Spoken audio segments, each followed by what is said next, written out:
I want to run a scenario by you. Imagine you're about to go on a long hike. Right. You've got the boots, the water, the trail map. Mm-hmm. But right before you step out the door, someone hands you a brick. A brick. No explanation, they just hand it to you. So, being polite, you put it in your pocket. Yeah. A mile later, you find a rock that looks like one you had 10 years ago, so you pick that up. Then you see a heavy piece of luggage that belongs to your neighbor, and you think, I can carry that. Yeah. Fast forward 2 hours, you're sweating, you're exhausted, your back is killing you, and you're barely moving. Right. And the worst part is, you don't even know why you're carrying half this stuff. Mm. This is the visual we're starting with today. But we aren't talking about hiking gear. We are talking about the invisible inventory we carry around every single day. The concept of invisible weights. It's fascinating because in physics, weight is mass times gravity. It's measurable. Sure. But in the psychological realm, a burden doesn't have to have physical mass to exert a crushing force on your daily life. That sets the stage perfectly. So welcome back to the deep dive. Today we're exploring a really evocative piece of writing. It's from a collection called The Unburdened Soul, Anvika's Choice of Lightness. And we're specifically zooming in on episode 10, which is titled The Weight She Finally Put Down. Yeah, and this is a bit of a departure for us. It is. Usually we're breaking down complex systems, industry trends. This text is a narrative. It is, but it's deceptive.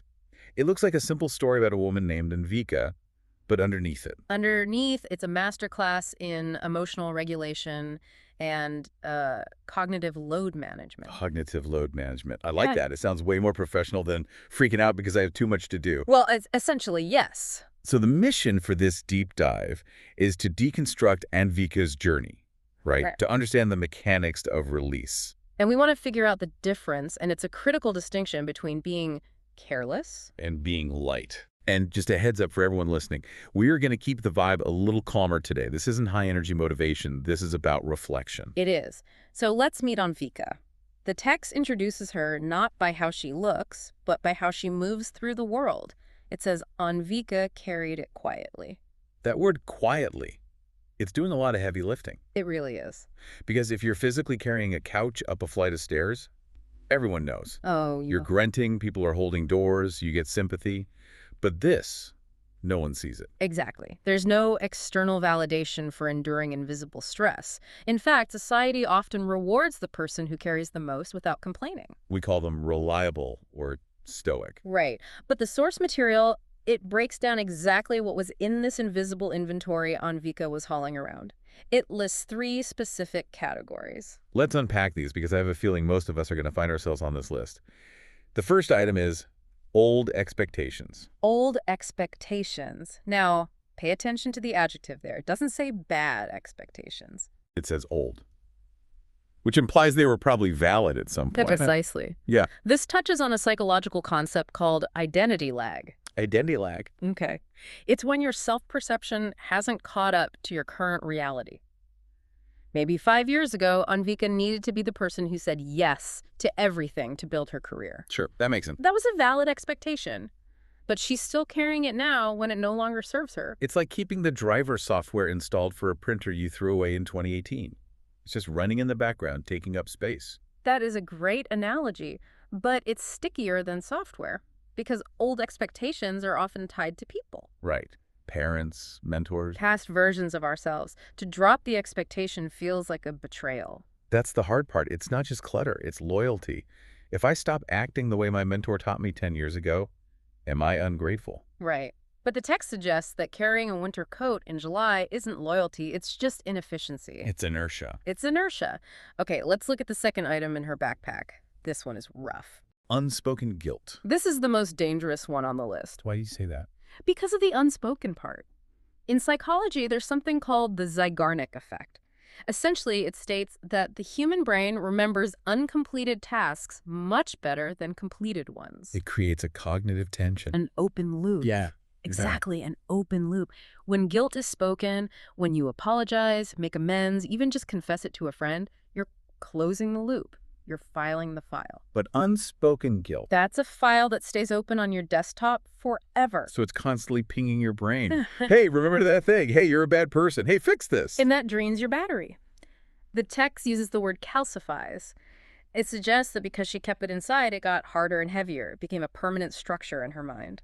Not just a passing emotion. Not at all. That leads us to the third item, and I think this is the one that's going to hit home for the high achievers listening. Responsibilities she had accepted without question. Ah, yes. The competence trap. The competence trap. It's the curse of the capable. If you're good at catching balls, people will keep throwing them at you. And if you're like Anvika, you accept them without question. Because you conflate capacity with obligation. Meaning, I can do this, therefore I must do this. Exactly. But I want to push back on that logic. Just because you have a pickup truck doesn't mean you're required to help every single person in the city move their furniture. But isn't that what being a good person is? Helping? I feel like if I start saying no to things I could easily do, I'm being selfish. That is the fear, isn't it? But look at the cost. The text says these invisible weights shape how you live every day. We're talking about opportunity cost. Okay. If Anvika is carrying everyone else's luggage, she has no hands free for her own map. She isn't just being helpful, she's being hijacked. Hijacked. That's a strong word. Big there. So we have Anvika. She's suffering from identity lag with these old expectations. She's got the Zygarnik effect running riot with unspoken guilt. And she's stuck in the competence trap. She is burdened, but she's doing it quietly.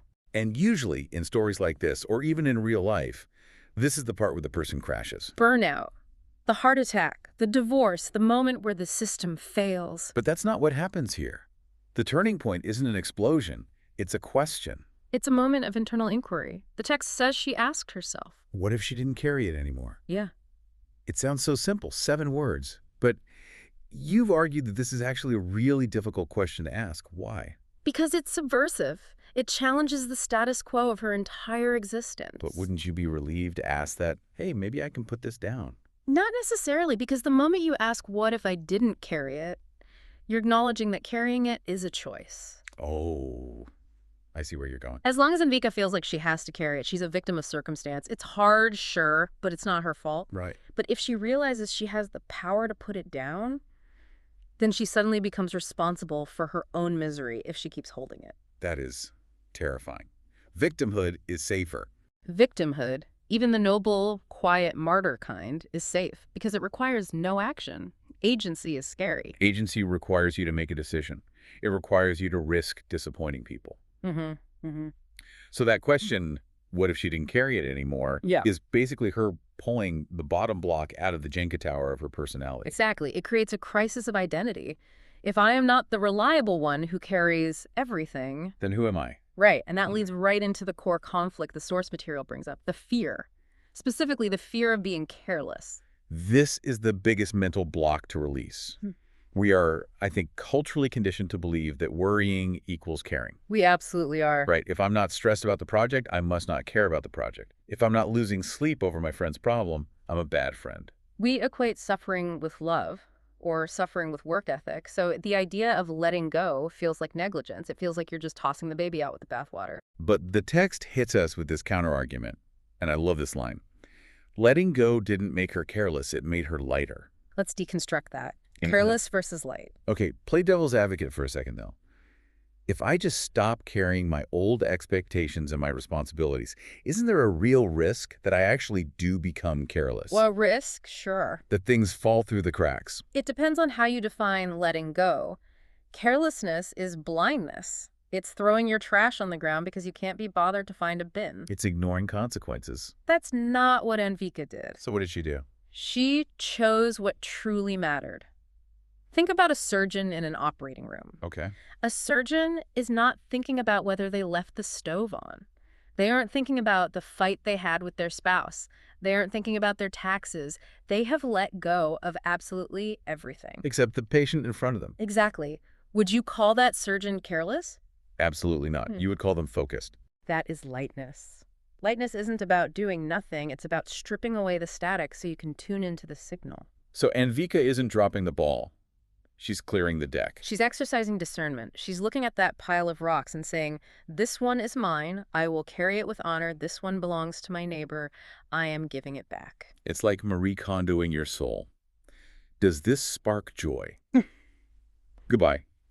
It's a bit deeper than joy, though. It's about survival. It's about recognizing that you have a finite amount of energy. Which brings us to the 3 core lessons the text pulls out of Anvika's experience.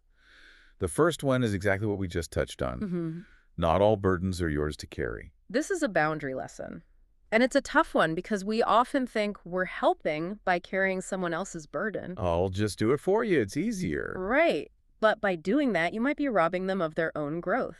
And you are definitely crushing yourself. So Anvika realized that just because she could carry it didn't mean it belonged to her. Exactly. Lesson number 2, letting go is not failure. This one is for the grit enthusiasts. Oh, the grit narrative. Yeah. We live in a world that fetishizes endurance.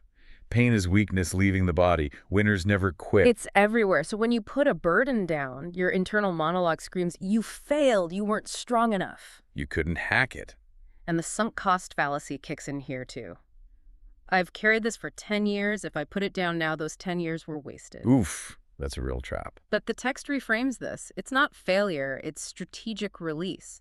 It's realizing that sinking with the ship isn't a strategy, it's just drowning. Survival requires jettisoning cargo sometimes. Exactly. And that leads to the third lesson, which I think is the payoff, the so what of the entire deep dive. Lightness brings clarity. Clarity. This is the physiological result of release. Explain the mechanism there. How does putting down a heavy bag help my eyes work better? It comes down to cognitive bandwidth.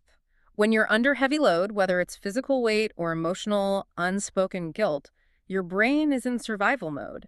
Fight or flight. You're in a sympathetic nervous system state. You're just trying to get through the day. And when you're in that state, your focus narrows. It's called cognitive tunneling. You can only see the immediate threat. You're looking at your feet, trying not to trip. You physically cannot see the horizon. So you lose the big picture.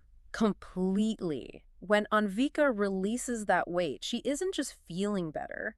She is freeing up processing power. She reclaims her prefrontal cortex. The part of the brain that plans and dreams. Yes. The text says she could now choose what truly mattered. You cannot prioritize when you are drowning. Prioritization is a luxury of the calm mind. Lightness clears the clutter so you can actually see the room. That's it. So we have the release, we have the lessons. Now let's look at the outcome. The story wraps up with this line.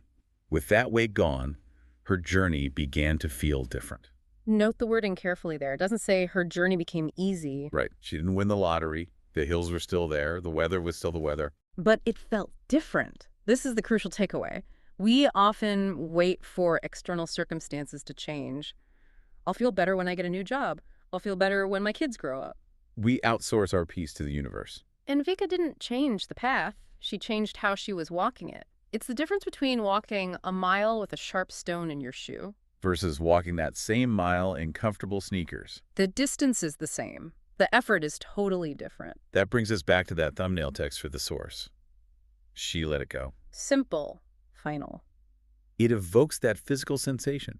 You know when you've been carrying heavy grocery bags for way too long and the plastic handles are digging into your fingers? And then you drop them on the counter. That rush of blood back into your hands, that floaty feeling where your arms feel like they're rising up on their own. Relief. It's the biological reward for stopping the unnecessary struggle. So let's bring this home to you, listening right now. We've analyzed the psychology. We've talked about the Zeigarnik effect and the competence trap. What do you actually do with this? I think the first step is the inventory. You can't put down what you don't acknowledge you're carrying. So look for the old expectations. Yes. Ask yourself, am I doing this because it matters today or because it mattered 10 years ago? That's identity lag. Catch it. And look for the unspoken guilt. Close those open loops. Send the text. Make the apology. Or just write it down and burn the paper. But get it out of your RAM. And look for the responsibilities accepted without question. This is the hardest one. It requires you to disappoint people. But remember, the surgeon, you have to clear the field to focus on the patient. You have to say no to the noise, to say yes to the signal. And remember, the goal isn't to stop caring. It's to be light enough to see clearly. Because when you're light, you can pivot, you can adapt. When you're burdened, you're just stuck. I want to leave you with a final thought to mull over. We talked about how lightness brings clarity. Which means heaviness brings blindness. Exactly. So here is the question I want you to carry with you today. And it's the only thing you should be carrying. What is the one specific thing in your life right now that you are unable to see clearly? simply because you're too busy holding on to something that isn't yours? That's the question. Thanks for diving deep with us. We'll see you next time.